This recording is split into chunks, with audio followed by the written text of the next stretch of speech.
Hello guys, welcome back to a new video. I will show you how to use Perplexity AI to research without fake links, so let's get started. First, open Perplexity AI and start with a clear and specific question. Over here, instead of typing random keywords, ask a detailed question such as best marketing strategies in 2026 or how AI impacts remote work. Then, review the AI-generated answer that appears. After that, read the summarized response to quickly understand the topic. Over here, check the sources provided with the answer.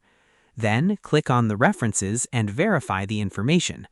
After that, ask follow-up questions in the same thread to refine your research. Over here, continue asking more specific questions to explore the topic step by step. Then, if available, switch to focused or academic mode. Then, organize your findings so you can easily use them for future research projects. And that wraps it up. If you found this video useful, please do like and subscribe. Thanks for watching.